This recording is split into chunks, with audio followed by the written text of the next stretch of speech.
भारत का इतिहास काफ़ी दिलचस्प और बहुत रहस्यमय रहा है। ब्रिटिशर्स का भारत पर शासन, जैसे भारत पाक का विभाजन होना और भी ऐसी बहुत सी घटनाएं हैं जो कि भारत के इतिहास को बहुत दिलचस्प बनाती हैं। इसी के साथ साथ ये भी सच है कि भारत के दिल कहे जाने वाला दिल्ली हमेशा से ही दिल्ली की राजधानी नहीं थी।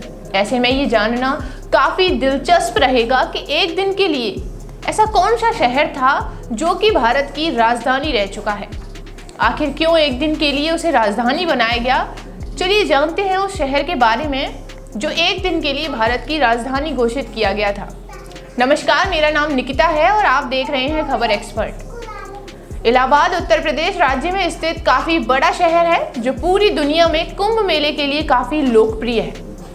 ये शहर बस यहीं तक सीमित नहीं है, इस शहर की संस्कृति और धरोहर का उल्लेख आपको हर जगह देखने को मिल जाएगा।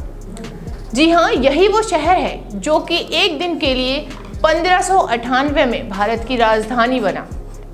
अकबरनामा और आईने अकबरी तथा अन्य मुगलकालीन ऐतिहासिक पुस्तकों से ज्ञात होता है कि अकबर ने सन 1574 में लगभग यहाँ पर किले की नींव डाली और इलाहाबाद के नाम से इस शहर की स्थापना की, जो बाद में इलाहाबाद बन गया। जी हाँ, जिसका अर्थ था अल्लाह का शहर, और यह संगम के रणनीतिक महत्व से प्रभावित था। इस नगर को संगम नगरी, कुंभ नगरी, तंबू नगरी आदि नामों से भी जाना जाता है। सन 1500 की शताब्दी में मुस्लिम राजा द्वारा इस शहर का नाम प्रयागराज से बदलकर इलाहाबाद किया था, जिसे सन अक्टूबर 2018 में तत्कालीन मुख्यमंत्री योगी आदित्यनाथ ने वापस बदलकर प्रयागराज कर दिया।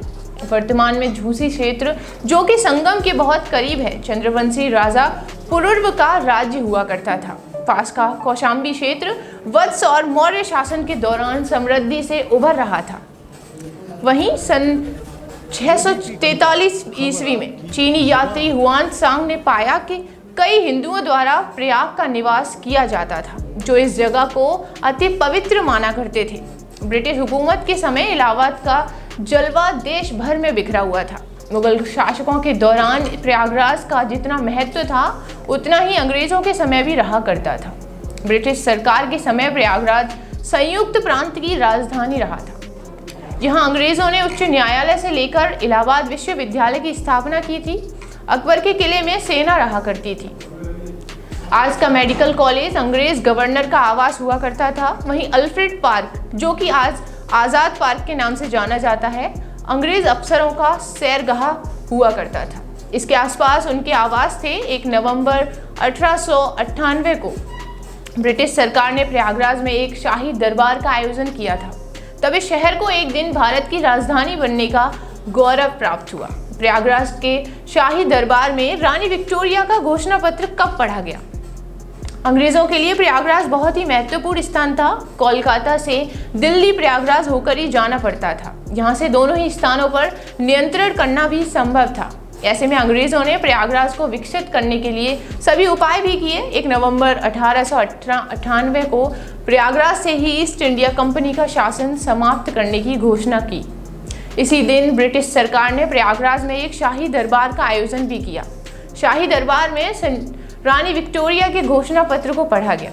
यही वजह थी कि शाही दरबार के दौरान प्रयागराज को एक दिन के लिए भारत की राजधानी बनाया गया। रानी विक्टोरिया के घोषणा पत्र को उस समय के वायसरॉय लॉर्ड कैनिंग ने पढ़ा था। इसमें इस बात की घोषणा की गई थी कि भारत का शासन अब रानी विक्टोरिया ने अपने हाथ में ले लिया है। कंपनी का शासन अब समाप्त हो चुका है। यह शहर ब्रिटिश शासन के खिलाफ भारतीय स्वतंत्रता आंदोलन का महत्वपूर्ण केंद्र रहा है, जिसका केंद्र आनंद भवन था। इलाहाबाद में महात्मा गांधी ने भारत को आज़ादी दिलाने के लिए अहिंसक प्रतिरोध के अपने कार्यक्रम का प्रस्ताव भी रखा था। अपने कार्यक्रम का प्रस्ताव रखा और प्रयागराज ने स्वतंत्रता के बाद के भारत के प्रधानमंत्रियों की सबसे बड़ी संख्या प्रदान की है, जिनमें पंडित जवाहरलाल नेहरू, पूर्व प्रधानमंत्री चंद्रशेखर आदि इलाहाबाद विश्वविद्यालय के छात्र थे। ऐसा कहना गलत नहीं होगा कि प्राचीन काल की सभ्यता के दिनों से प्रयागराज विद्या, ज्ञान और लेखन का महत्वपूर्ण स्थान रहा था और साथ ही आध्यात्मिक रूप से काफ़ी लोकप्रिय भी रहा है। क्या आपको पहले से पता था कि ऐसा भी कभी हुआ होगा कि एक दिन के लिए भी कोई राजधानी बन सकता है? अपना आंसर हमें कमेंट बॉक्स में ज़रूर लिखें। आज के लिए बस इतना ही। धन्यवाद।